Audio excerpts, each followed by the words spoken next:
And I'm not here to say like you need to keep editing every single sentence to for perfection, because that's not realistic and that's not writing.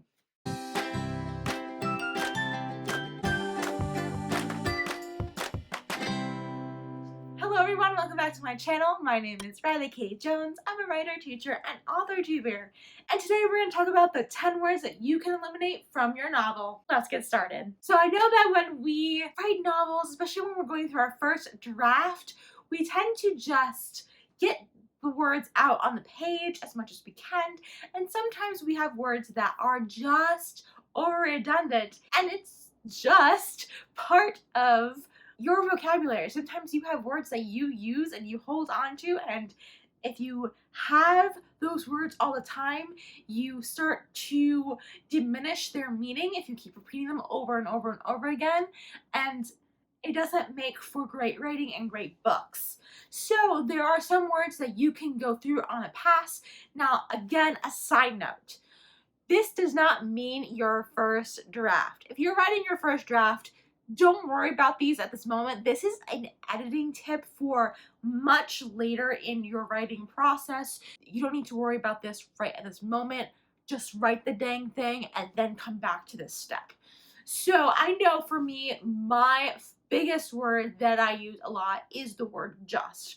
I looked up in the manuscript one time and I had, out of like 290 something pages, I used the word just 260 something times. That's too much of the word adjust. So that's something that you can do. So when you can take this list and others like it, and you can do a find search on your Google Doc or on your Microsoft Word document, whatever document that you're using. You can do Command F and type in the word you're looking for, and you can see how many times you have used that word. So for me, I know the word just is a lot. What happens is we say things like, it was just the beginning, or things like that, and we then, like, another sentence later, you might have a character saying, well, it's just not fair, and like using the word just so many times. There are so many words in the English language. You can use another word besides the word just. One thing that you can use is maybe exactly. Instead of saying it was just right, it was exactly right. Play along with the words and see how many times the word just is on your manuscript page. Like, if there is 3 or 4 times using it on a single page, it's a good indicator that maybe you should be using a different word. Another word is even. That's another adverby word. Even, sometimes you can say, even the smallest thing happened to her. Or you could say something like, even though this blah, blah, blah, blah. Like, even is another word that you can try to remove as much as possible. You can find a different word for the word even. The word even can be replaced by the words like surprisingly, or it can completely be taken out and still communicate the same information. For example, we might see she even read an article versus she read an article. If you are, again, seeing even various times on your page in your manuscript, you may want to consider taking that word out and use it sparingly rather than 4 or 5 times on the same page. Another word that I know comes up a lot in manuscripts is the word very. Very is one of the key adverbs that even as a teacher, when I go through manuscripts for any type of writing, I always try to remind my students that you have very plus another adjective or adverb. There's a better suited word for that combination. For example, very sad. Can you say sorrowful? Or very tired. Just say exhausted. Very is one of the top words that you can eliminate. Go through and remember, if they're just sprinkled throughout every, so often, it's okay.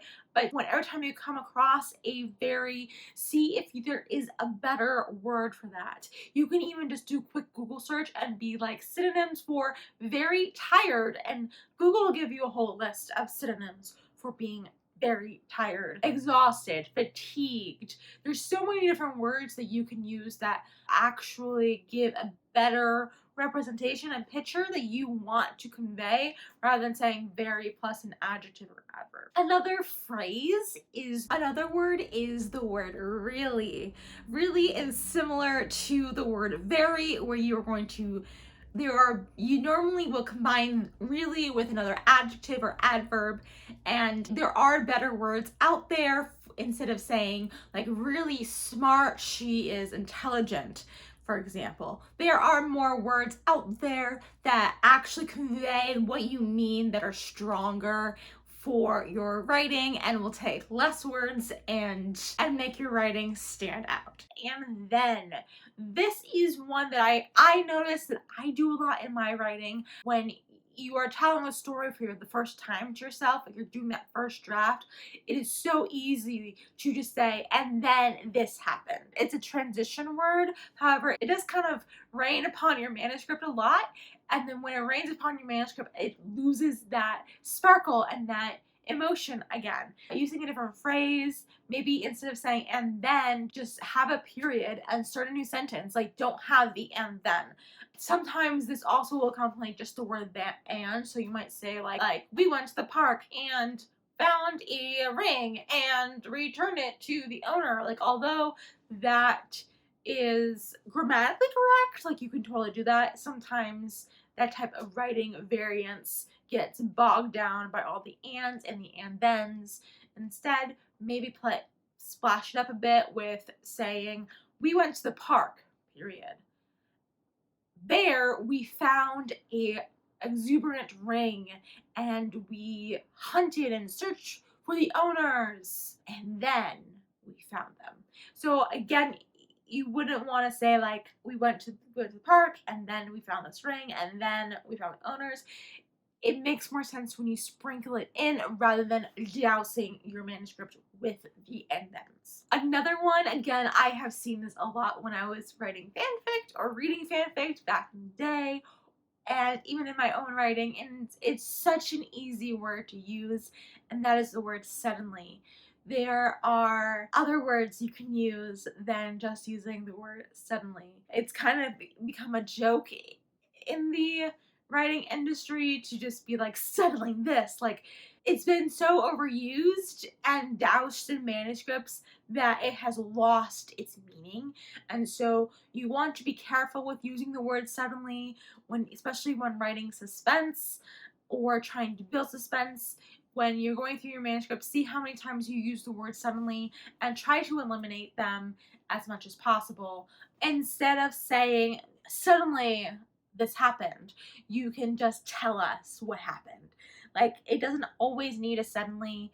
Like, if you said like the girl was walking across the street and suddenly a car came out of nowhere, just say the girl was walking across the street and the car came out of nowhere. You have enough material there to create that suspense. Most often don't need the word suddenly. But if you still need to use the word suddenly, some other synonyms you can use are immediately, without warning, things like that. You might want to sprinkle in there throughout, and so you don't have suddenly as much. Another word that you can eliminate from your novel is the word literally. Literally tends to be misused a lot. So for example, like, she literally ate the dirt, literally. What we typically mean here is an idiom combined with a adverb to show the seriousness of the meaning of which a person is speaking. And in that example, we see that it is used incorrectly. We're not saying that she actually ate the dirt, like picked up, scooped dirt into her mouth. It's more of just the emphasis that we are being serious.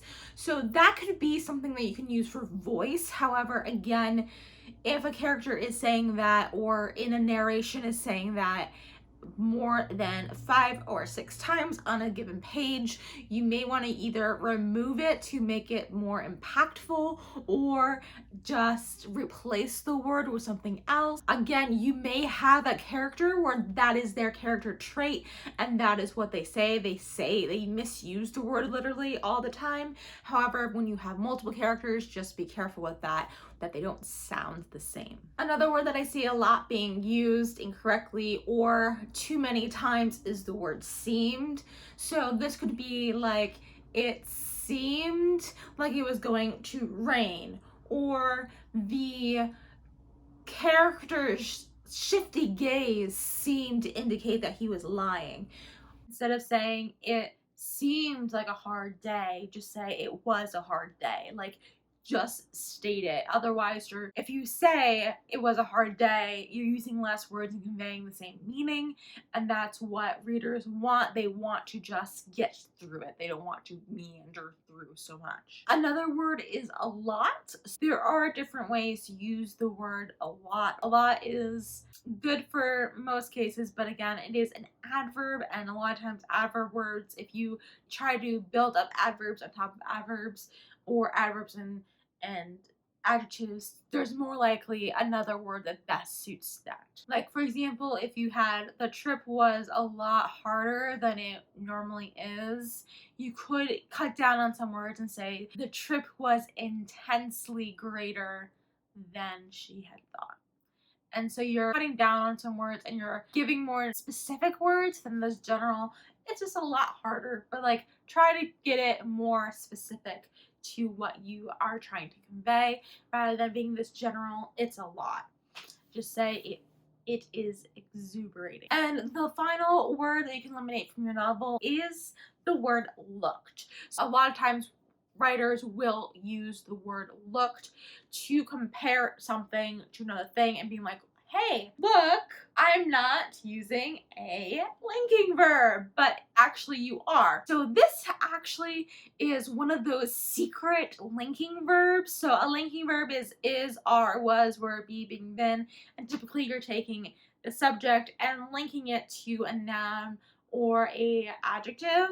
So you're saying like, the dress is pretty, and this is when you can fall prey to the secret linking verb. So instead of the dress looked pretty, you could say something like the silk hugged her torso like a well-fitted glove. It's like, okay, that's a stronger picture, right, than just having the dress looked pretty. We want to try to get more mental pictures in your mind, so that way in your mind you're like, oh yeah, it was a red dress. I like hugged her. That's the picture you thought of when you said the dress looked pretty.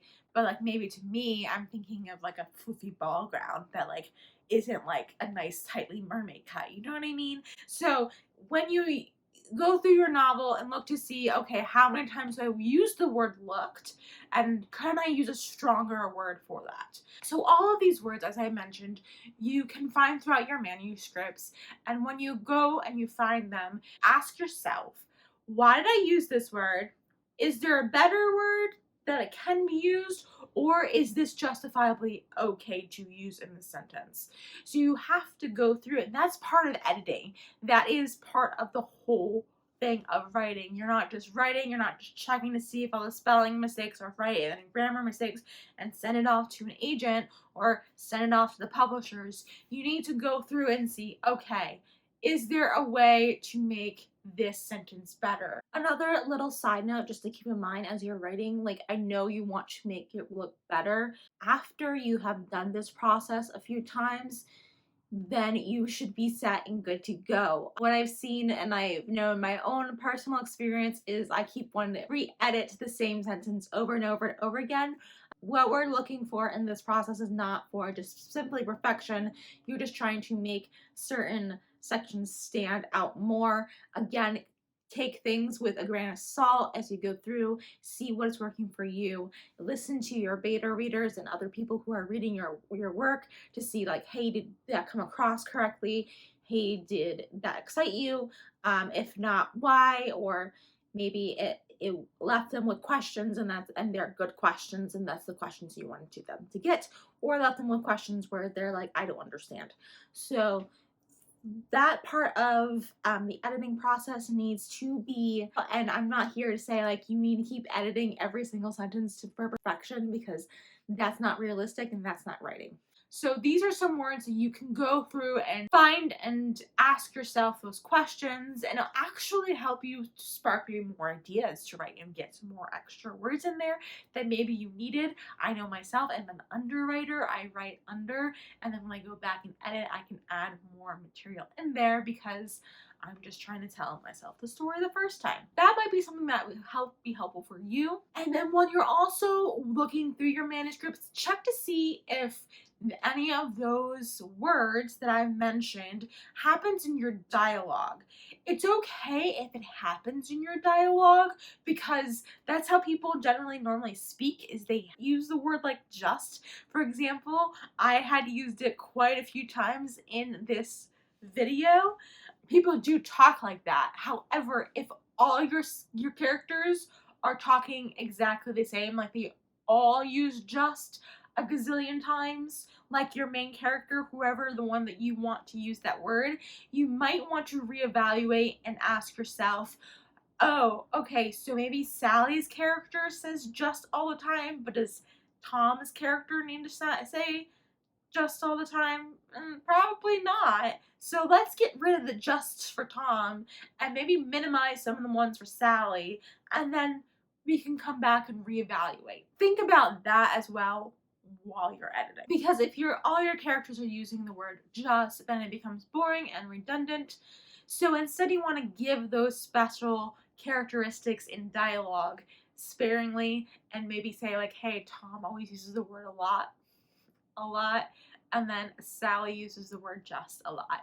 That's just how it works. So that way, when you use those words, they don't come out as filler and they are more justified in their usage. And that's all for today's video. Thank you guys so much for watching, and I hope you guys learned a little bit more about some words that you can eliminate from your novel to help make you a better writer. Let me know down in the comments below, what was your most used word in your manuscript? Was it one of these words, or was it a totally different one? Let me know in the comments down below. And if you like this video, make sure to give this video a nice big thumbs up to let me know and the algorithm know that you like videos like this one. And if you haven't already, click subscribe. I release new videos on all things writing and reading every Thursday. Thank you guys so much for watching. Keep writing and stay creative. Bye!